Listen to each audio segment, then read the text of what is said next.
saya Rizky Paramani dan teman saya yaitu Raudina Amali yang akan membawa materi. Di materi kali ini saya akan membawa tentang pencegahan infeksi lingkungan pada bayi baru lahir. Pencegahan infeksi adalah bagian penting setiap komponen perawatan pada bayi baru lahir. Bayi baru lahir rentan terhadap infeksi karena sistem imun mereka imatur. Oleh karena itu, akibat kegagalan mengikuti prinsip pencegahan infeksi, terutama sangat membahayakan. Infeksi dalam kehamilan, persalinan, dan masa nifas merupakan penyebab utama kedua dari kematian ibu dan perinatal. Berikut ciri-ciri bayi baru lahir normal. Pertama, lahir aterem antara 37 sampai 42 minggu. Kedua, berat badan 2.500 sampai 4.000 gram. 3, panjang badan 48 sampai 52 cm. 4, lingkar dada 30 sampai 38 cm. 5, lingkar kepala 33 sampai 35 cm. 6, lingkar lengan 11 sampai 12 cm. 7, frekuensi denyut nadi 120 sampai 160 kali per menit.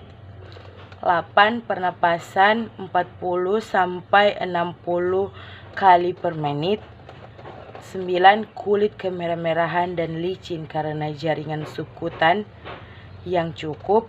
10, rambut lanugo tidak terlihat dan rambut kepala biasanya telah sempurna.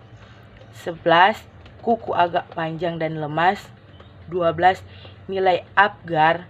13, gerak aktif. 14, bayi lahir langsung menangis. 15, refleks rutin atau mencari puting susu dengan rangsangan taktil pada pipi dan daerah mulut sudah terbentuk dengan baik. 16, refleks sucking, isap dan menelan sudah terbentuk dengan baik. 17, refleks moroh atau gerakan memeluk bila dikagetkan sudah bentuk dengan baik. 18, refleks grasping atau mengenggam sudah baik. 19, pada laki-laki kematangan ditandai dengan testis yang berada pada skrob dan penis yang berlubang. Atau kalau pada perempuan kematangan ditandai dengan vagina dan uretra yang berlubang serta adanya labia minora dan mayora. Ke-20, eliminasi baik yang ditandai dengan keluarnya mekonium dalam 24 jam pertama dan berwarna hitam kecoklatan.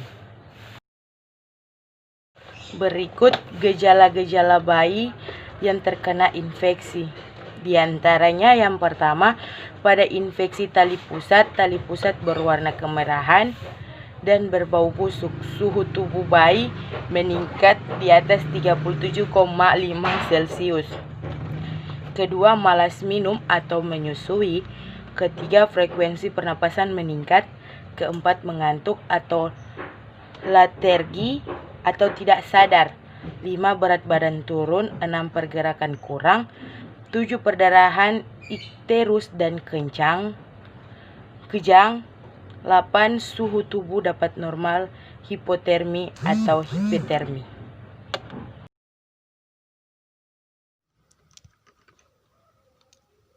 Selanjutnya, cara pencegahan infeksi.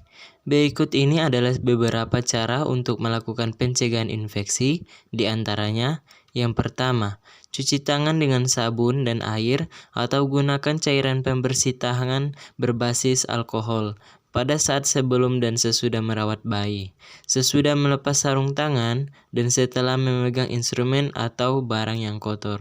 Kemudian kedua, beri petunjuk pada ibu dan anggota keluarga lainnya untuk cuci tangan sebelum dan sesudah memegang bayi.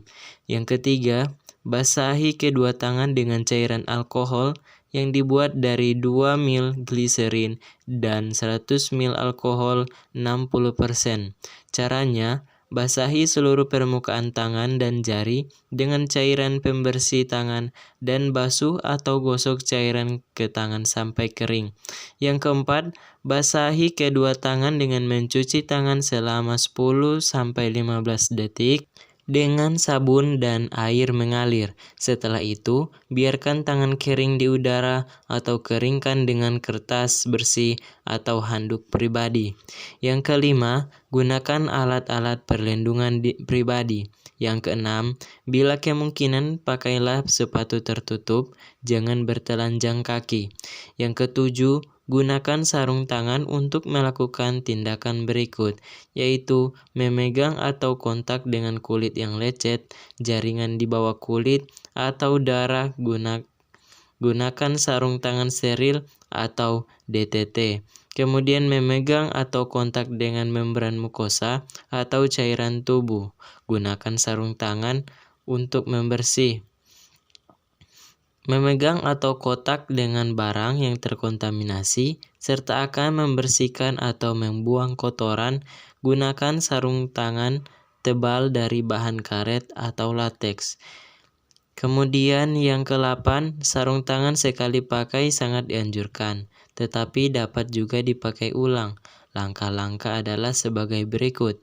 Yang pertama, dekontaminasi dengan merendam di dalam larutan klorin 0,5% selama 10 menit. Kemudian cuci dan bilas, sterilkan dengan autoclave atau DTT, lalu direbus atau dikukus. Sarung tangan tidak boleh dipakai ulang lebih dari 3 kali.